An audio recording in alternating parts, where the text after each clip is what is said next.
Hello, my name is Mr Pauline. Thank you so much guys for tuning into this video, and thank you so much for subscribing. If you haven't, please do make sure that you do. So today we have test number 1, as you can see here. Now just have a clear glimpse of what we are looking at here. So this is the document. So this document contains a series of test questions. So as you can see here, we are only focusing on test number 1. In the next video we'll do test number 2. Now let me just show you just what we are looking at here. So this is just the document that we want to do, and this document has a list of questions. So for these questions, they are test. It is divided into test. Now for this video we're only going to be focusing on test number 1. In the next video, please do make sure that you watch the next video. We'll be looking at test number 2 so that you can get a proper flow of where we are coming from and where we are going. Now in this video we're only going to be focusing on test number 1. I've said that before. Now please do make sure that you subscribe to this, and also hit on that notification icon so that you'll be informed each time there's a new upload. Now let's begin. Number 1 says, which car has the right of way? We're looking at the car that has the right of way. So I'm not quite sure if you can see this diagram, because this question pertains to this diagram. Now what I'm going to do, I'm just going to zoom in just a bit. Hope you can see that. Now this diagram, we're looking at the car that has the right of way. So with that being said, now let's look at our diagram. We have two cars here, car C and car B, which automatically means that option A is incorrect. So let's just cancel that one out. Now which car has the right of way? Now as you can see, we know from the first road rule of Zimbabwe, which says keep all left and give the right of way to cars that are coming from your right. So we know that the car B is coming from the right of car C. With that being said, car C will give the right of way to car B. So which car is the right of way? Is car B, because it is coming from the right of car C. Therefore the correct answer here is car B. Now let's look if our correct answer corresponds with the answer that we have chosen. As you can see, correct answer here, it means B. Okay, now it means that we have passed the option A. Now let's look at number 2. So I moved too fast. Yes, which car gives the right of way? Looking at the car that gives the right of way, not the car that has the right of way. You need to pay close attention to the tenses. The car that gives the right of way is different from the car that has the right of way. Okay, now here we have two cars, car A and car B, which automatically means that car C is wrong here, right? Oh no, that's not correct. Okay, let me just try that one like this. Yes, car C is wrong. Now we are left with two options, car A and car B, as you can see here. Therefore we look at the road rule 1, which says give the right of way to car that is coming from your right. With that being said, it means that car B is coming from the right of car A. Therefore the car that gives the right of way is the car A. Car A, it gives the right of way to car B, because car B is coming from the right of car A. Therefore our correct answer here is option C. I think it's option C. There are no option A or B or C. It's just car A, as you can see here. Now here, as you can see, it's car A. Now let's move on to the third question. Oh, now this one is concerning a traffic circle, a roundabout. Now just looking at this question, we can clearly pick up a rule which says that in a traffic roundabout, you should give the right of way to cars that are already circulating, right? Now let's look at our question. It is asking which car should stop. Now with that being said, we know that we have two cars here, car B and car A, which automatically means that car C is incorrect, right? Because it's not there. Therefore which car is circulating? Is car A. Therefore which car is the right of way? It's also car A, because car B is supposed to give the right of way to cars that are already circulating. Therefore the car that should stop, here, mark this one now. The car that should stop is car B. Why? Because it is not circulating. It is giving the right of way to cars that are already circulating. I hope you have understood that. Now our correct answer here, as you can see, is car B. Now let's move on to the next one.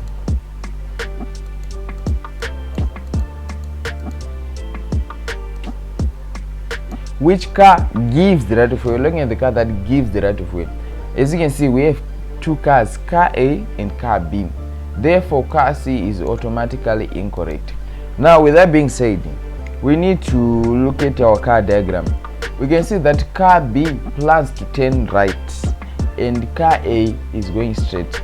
With that being said, it will remind us of this rule which says that we cannot turn right in front of oncoming traffic, right? So which means that car B cannot turn right in front of oncoming car A. With that being said, we know that car B is the last car to go. The car that gives the right of way has to be car B. Why? Because it cannot turn right in front of oncoming car A. Car B cannot turn right here, whilst car A is oncoming.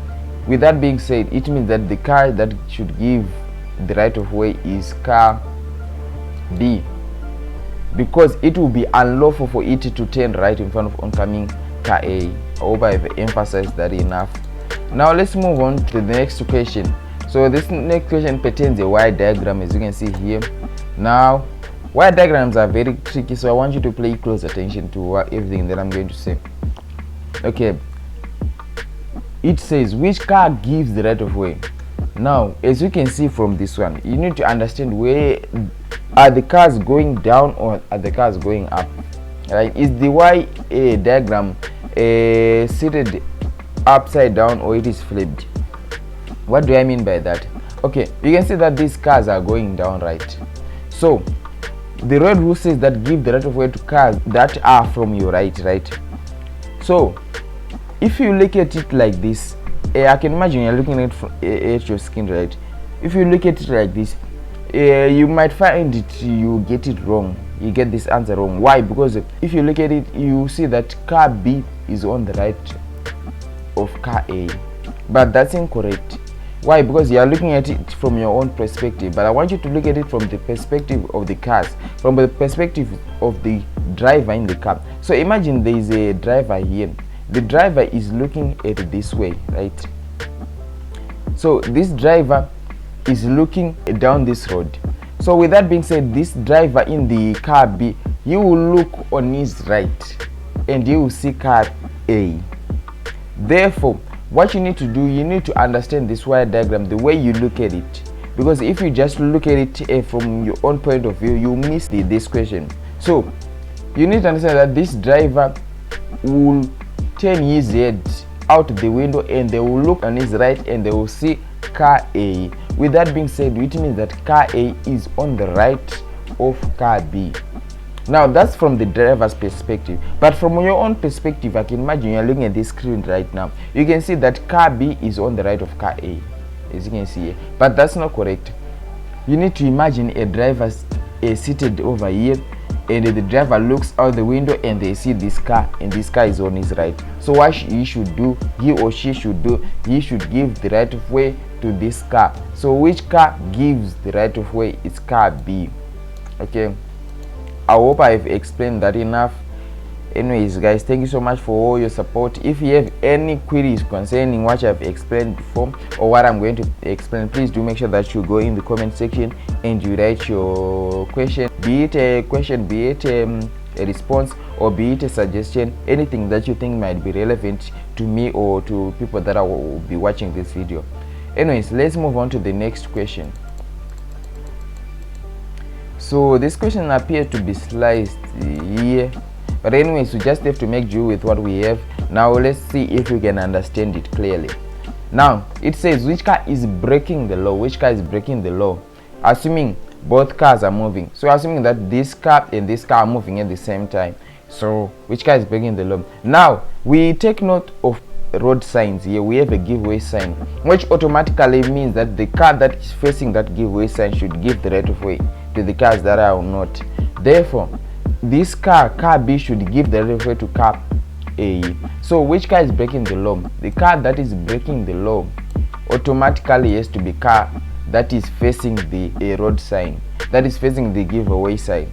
Therefore, the car that is facing the giveaway sign has to be car B here. Okay, I hope you got that. Now let's move on to the next question. The sign indicates. So this is the sign that we're looking at.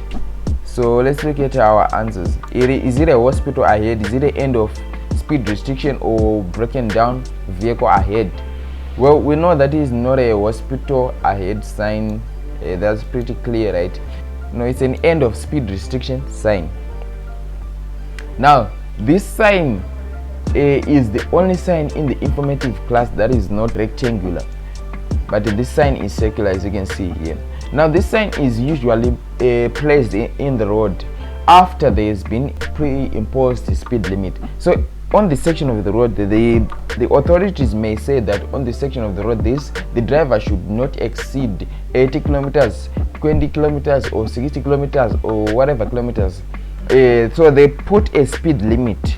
They impose a speed limit on that section of the road. So what do they do if they want to cancel that speed limit? They will put this sign over here to say that the pre-imposed speed limit that you have seen, we now cancel it. Now we can travel above that speed limit.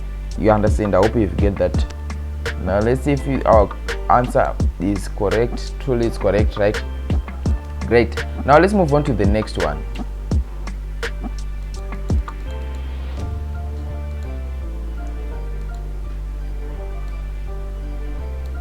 When approaching this sign, I should, so as you can see this sign, this is a steep ascent sign. It's different from a steep descent because as you can see this car is moving up. So what should you do at a steep ascent sign? Should you disengage gears? Should you engage a lower gear or apply handbrake? Well, we know that at a steep ascent, if you want to keep your vehicle stationary, when you have stopped, you apply the handbrake. But this question is asking us when approaching this sign, it means that you are moving, right? So it's saying when you're approaching, it means that you are moving. So applying handbrake definitely is not going to work here. So just try extract that. Do you disengage gears? Since you are moving, so definitely you need to engage gears. So definitely that's incorrect. So if you are moving, you need to engage a gear. Anyways, so that's incorrect here. We are left with one answer. Now let's analyze it. Do you engage a lower gear? Yes, true. So if you engage a lower gear, you might find that that gear will give you more torque, more power. So with that being said, your car will have more power to navigate that steep ascent. Anyway, so this is our correct answer here. Now let's move on to the next one. This sign indicates I am. As you can see, this is the sign that we have here. So this is a U-turn here. So the answer is very simple. So you are prohibited from making a U-turn because of this what strike through here. So that's our correct answer here. Now let's look at the next question. This sign indicates, is it a width restriction or height restriction or cattle restriction? So it's saying 2.7 meters, but you can see that this sign is a width restriction because it is telling us of a width here. So this sign is a width restriction here. Now let's move on to the next one. This sign I should, so this is the sign, this is the stop sign here. So should you stop and only proceed when the road is clear on both sides? Should you stop and proceed when the road is clear on the right, or should you stop and proceed when the road is clear on the left? So at a stop sign, you stop and proceed when the road is clear on both sides. Both sides here. Okay, so that's our correct answer. So both sides. Yeah, so let's move on to the next one. This sign indicates that what should you do? Should you may not park my vehicle, or may park my vehicle, or expect lay-by ahead? So this one, you may not park your vehicle. As you can see here, this is a pretty simple one.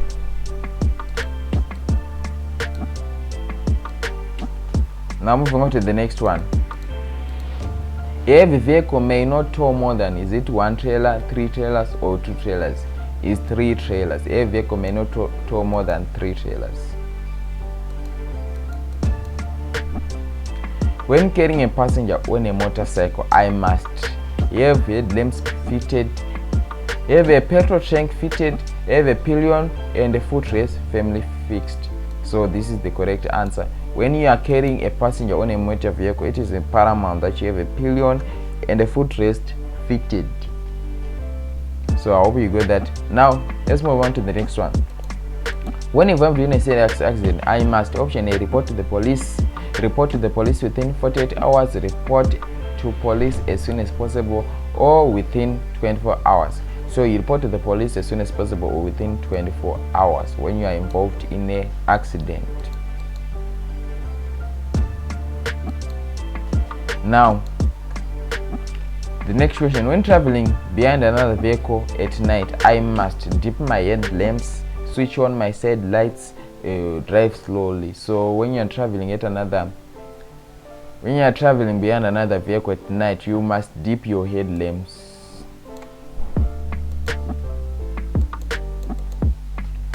Okay, the next question, when should a horn be used? Is it to attract friend attention, or when warning other road users, or when cattle is blocking the road ahead? So a horn should be used when warning other road users. Now the next question, I may park no closer to a corner than, is it 9.5 meters, is it 15 meters, is it 7.5 meters at an intersection with a flashing amber light? So you may park no closer to a corner no less than 7.5 meters. Now let's move on to the next one. At an intersection at a flashing amber robot, I would wait until the road is clear, give right of way to vehicles from the left, give right of way to vehicles from the right. So at a flashing amber robot, you assume the normal intersection rules, which says that give the right of way to the car that are coming from your right. Probably if there's a flashing amber robot, it means that the robot is malfunctional. So you assume the normal intersection rules, which says give the right of way to cars that are coming from your right, and you do not turn in front of oncoming traffic, you do not turn right in front of oncoming traffic, and rules like that. So those are the things that you should take away of, that you should take note of. Now the next question, in which circumstances should I proceed against the red robot? Option A, when the green light is illuminated. B, when there is no approaching traffic. C, when the road is clear on the right. So you only proceed against a red robot when the green light is illuminated. So to add much flesh on this one, I would say if there is a red robot, if you are facing a red robot and there's a green arrow pointing in the direction of your travel, what you should do, you should filter through the red robot. Why? Because the green arrow is saying if you are going in the direction that I'm pointing in, then you should filter through the red robot, then you should proceed against that red robot. Anyway, so that's the correct answer here. Now the next question, what is the correct robot light sequence? Is it red, amber, green? Is it green? Is it red, green, amber? Is it green, red, amber? Well, on this one I like to use the mnemonic GAR, G-A-R.